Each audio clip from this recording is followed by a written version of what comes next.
Guys, Derek Brunson made it 4 in a row last night with his win over Kevin Holland. We're recapping that fight and talking about what's next for both men right now.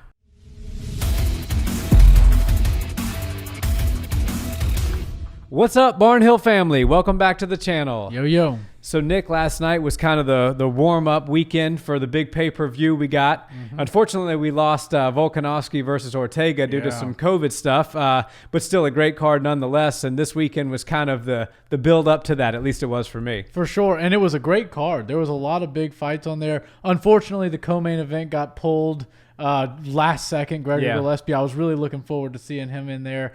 But, you know, there was still some really exciting fights on there. Some history was made, but yeah, that main event was really, really exciting. And, you know, it wasn't exactly the outcome that I predicted, but, man, Derek Brunson looked really, really good in there. He did, and now he's made it 4-0 since he's moved to Sanford MMA, which is proving to be a great move for him, especially at the tail end of his career. You know, he's 37 years old now. Henry Hooft seems to be the right head coach for him. He looked sharp. His wrestling looked good. And, I mean, let's talk about the last fight that Holland had. That was against Jacare, and Jacare's certainly no slouch on the ground. Kevin was throwing up triangle attempts, submission attempts, and even knocked him out from the guard position. There was none of that last night with Derek Brunson. No, Derek looked really good, had great top control. And, yeah, there's always some familiar faces. If you watch post-fight, who's taking the pictures with the winners and who's in there getting their hugs with the winners and stuff like that. Henry Hooft, he's always been kind of one of those guys as a familiar face, but as of late, he's been in the winning corner a lot lately. So they're doing some right things down there in South Florida. Yeah, absolutely. And I think Derek kind of addressed the situations that he needed to address technically, mentally. He seemed like there were certain fights that he could have won that he allowed to slip through his fingertips. You know, he's corrected it, obviously, 4-0 in his last 17 minutes of top control against a jiu-jitsu black belt. That's no easy feat, no matter who the black belt is. And Kevin Holland is certainly capable. Kevin did get, if you want to find a silver lining, he got himself a takedown. Yeah. No one's ever taken Derek Brunson down before, so Kevin Holland at least got, I guess, maybe we'll call it a moral victory. Yeah, he's able to celebrate at least one victory. And even in defeat, you know, that guy's just a star. He's going to continue to rise in this sport. And even though last night was a little bit of a setback, it wasn't a major setback. I believe his stock still did rise. You know, you saw people like Aljamain Sterling posting that Kevin Holland was an entire vibe. And the way he came out was just, it drew your eyes in.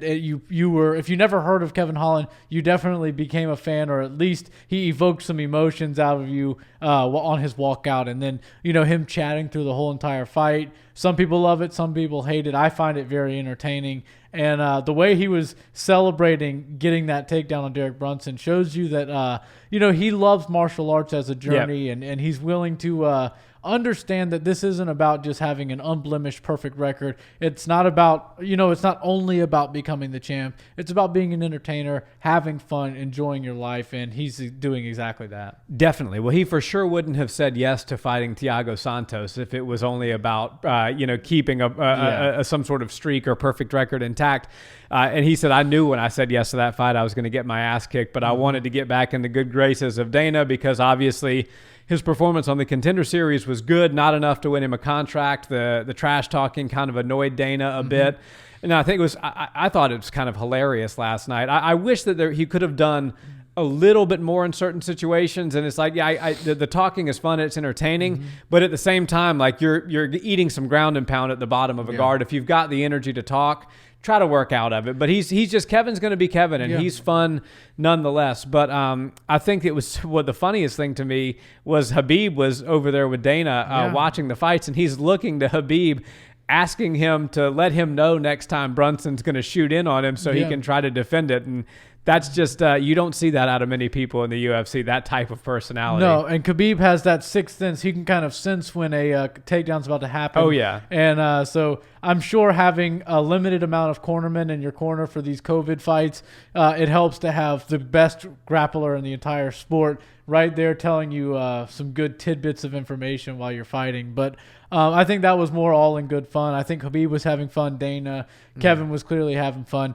Derek Brunson was unfazed the whole night. You know, Kevin was playing some mind games with him, and nothing was getting through the the spirit and the mindset that was that Derek Brunson brought into the cage. He looked really, really sharp in there. He didn't let anything sway his game plan or anything like that. And you got to give a lot of credit to a guy like that. Kevin, he was the star going into this. And, how many times are we going to put Derek Brunson in there with somebody that we're trying to build their name off of? And he's just like, guys, eventually you're going to stop feeding these up-and-comers to me and maybe look for a different direction, because I'm not the guy you want to try to build off of. I'm still very much a contender. And I believe Derek Brunson's a couple wins like that away from being right back in title contention.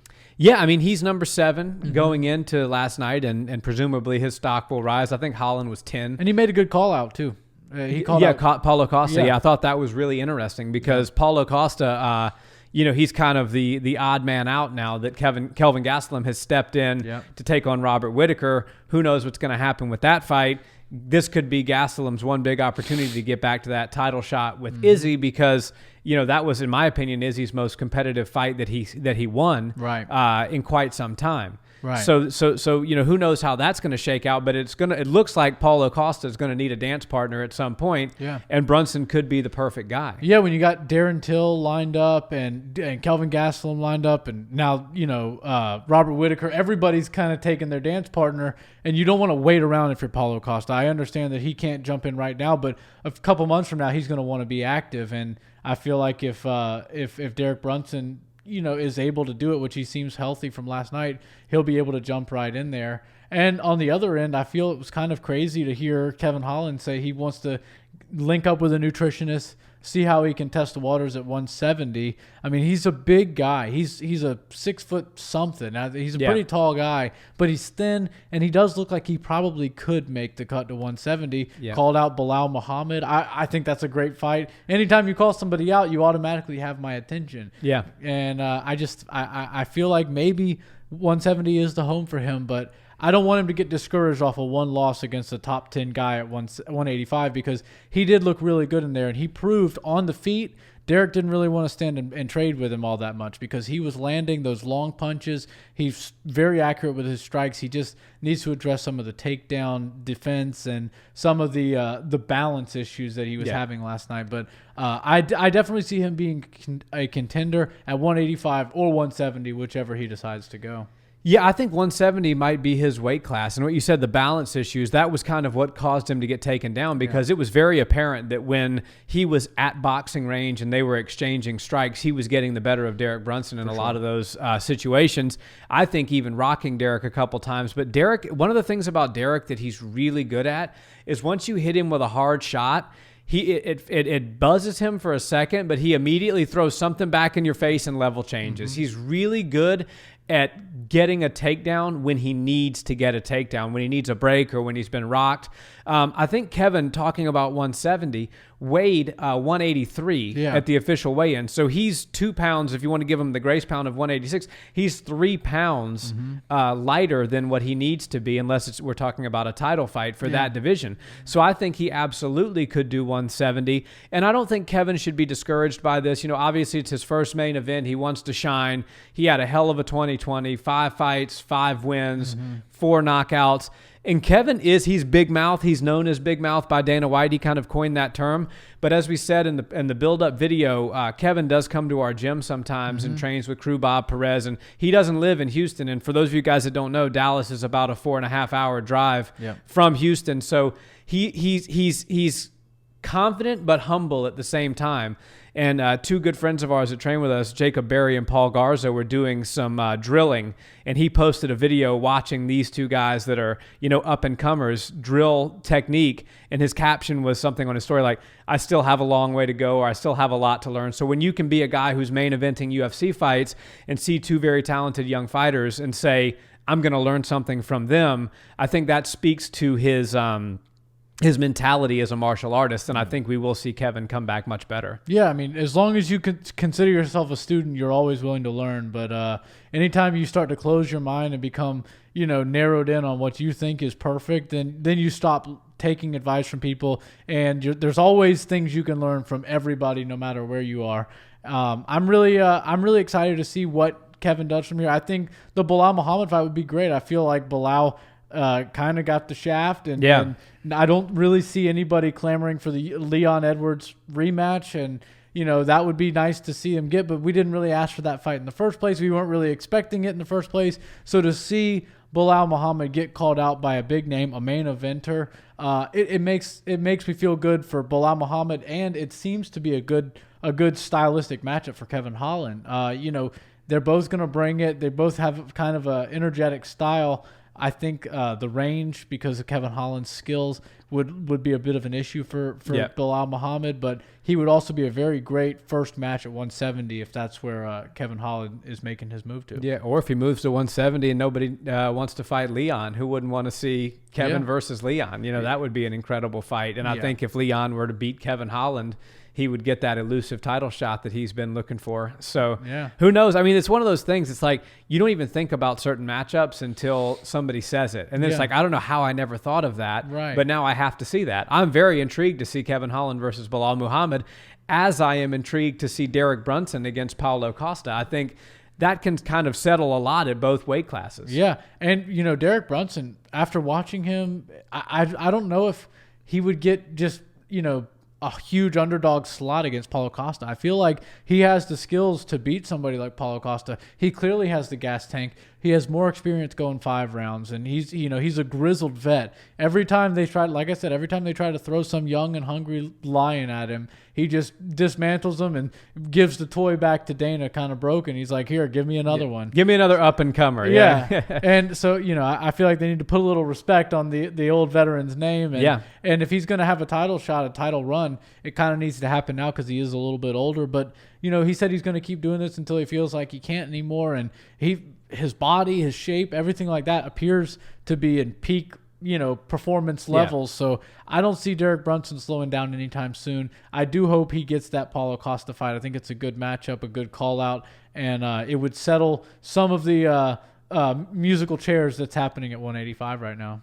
Yeah, no doubt. And I think 37 in today's MMA world is much different than it was 10 years ago. I say that all the time. I mean, with the right nutritionist, the right training, the right recovery, a lot of the guys we're seeing now do stem cell therapy. I think you're going to see guys that take care of themselves and prepare properly mentally and physically, have everything click for them in their late 30s. You know what we got Jan Blachowicz, who's almost 40. He's going to be taking on Glover Teixeira, who's over 40. Who would have thought a few years ago that would be the main event at those ages for the light heavyweight title? So I think 37 years old, 4 fights in a row, 4 wins in a row, main eventing fights and winning them. Henry Hooft in his corner. It seems like everything's clicking for Brunson right now. And while he may not have a huge window to continue his fighting career, I think he's got several more good years in front of him. Yeah, and the bigger weight class guys, they have a tendency to have their peak or their best years a little later in life. The younger guys, they rely more on speed, but these bigger guys, 185, 170 and up, can kind of rely on some power, and everybody kind of grows at the same rate. So you see a lot of guys in the late 30s that are still very competitive. And Derek Brunson is clearly one of those guys. Absolutely. Well, guys, let us know in the comments. Do you like the Brunson versus Costa fight? If not, let us know who you'd rather see Derek fight next. And what do you guys think about Holland moving down to 170? Being 3 pounds below the weight limit for 185 does make me believe, and certainly Nick as well, that he could do that. And Bilal Muhammad needs an opponent, and I think he deserves something good from the UFC for being a company man. So let us know in the comments, and we always appreciate engaging with you guys there. Like, comment, and subscribe if you enjoyed the video, and we will catch you in the next one. Have a great day, guys. Peace.